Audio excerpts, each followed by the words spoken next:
တခါတရံကြတော့တခါမှမမြင်ဘူးတဲ့ပုဂ္ဂိုလ်ပဲဖြစ်စေတွေ့လိုက်တာနဲ့ခင်မင်သွားတဲ့ပုဂ္ဂိုလ်မျိုးလည်းရှိတယ်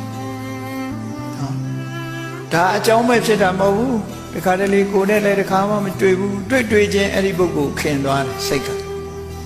နော်ကိုယ့်ကိုစဉ်းစားကြည့်ကိုကြုံဘူးလားမကြုံဘူးလားကိုယ့်ကိုကြည့်နော်လူတကာနှုတ်ခမ်းဆူနေတော့ဖြစ်မှာမဟုတ်ဘူးပေါ့တချို့ကြတော့ရှိရင်သူ့ဘာသူနေတာပဲကိုယ်နဲ့လည်းဘာမှမဆိုင်ဘူးမြင်တာနဲ့အမြင်ကတ်တဲ့ပုဂ္ဂိုလ်လည်းရှိတယ်နော်မြင်လိုက်တာနဲ့အမြင်ကတ်နေတဲ့ပုဂ္ဂိုလ်လည်းရှိတယ်အဲ့ဒါတွေဟာရှုပ်ဝက်တဲ့အတိတ်အကြောင်းအရာတွေရှိနေတယ်ဆိုတာကိုသတိထားဖို့သူကသူဖြစ်တာမဟုတ်ဘူးနော်မသိစိတ်ကဆိုလေပြောမယ်ဆိုရင်ခုခေတ်စကားနဲ့ပြောမသိစိတ်ကလှုံ့ဆော်ပေးနေတာခါတလေအလိုလိုမုန်းအဲ့လူမြင်တာနဲ့မုန်းအဲ့ဒါအတိတ်ကတန်တရာကအမုန်းတွေကလည်းပါလာတတ်တယ်တန်တရာကမေတ္တာတွေကလည်းပါလာတတ်တယ်ဒါကြောင့်မို့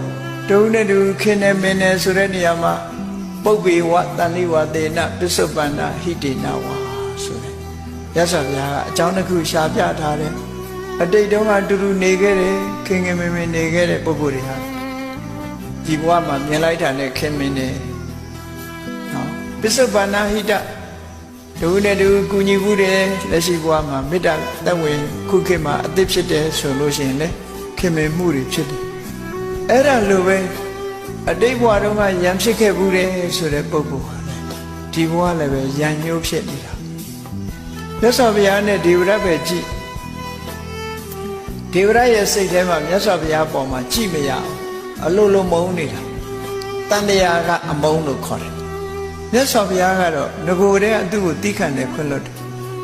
တိခတ်ခွင့်လွတ်ထားသည့်အတွက်ကြောင့်မြတ်စွာဘုရားကတော့ဒေဝရကိုမုန်းတယ်ဆိုစိတ်မရှိလို့ပဲသင်္ကန်းတွေပဲဝတ်ပေးထားတာပဲလေသူ့နှမတောင်ယူထားလိုက်သေးတာပဲမုန်းလို့တော့မဟုတ်တော့ဘူးเนาะအဲ့တော့ဒေဝတကသာတစ်ဖက်သက်မုန်းနေတာပါနောက်ဆုံးကြမှာအမုန်းဟာဖြေလျော့ပြီးတော့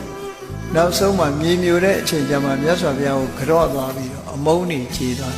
အမျက်တော်ဖြေဆိုတာအဲ့ဒီမှာပဲပေါ့နော်သူရဲ့အမျက်ဒေါသတွေကအဲ့ဒီအချိန်မှာအမုန်းနေကုံဆုံးသွားတယ်တန်တရားကအမုန်းဆိုတာအလွန်ကြောက်စရာကောင်းတယ်ဒါကြောင့်မို့ဒီဘဝမှာမုန်းတဲ့လူမရှိအောင်တတိထားနေကြဖို့လို့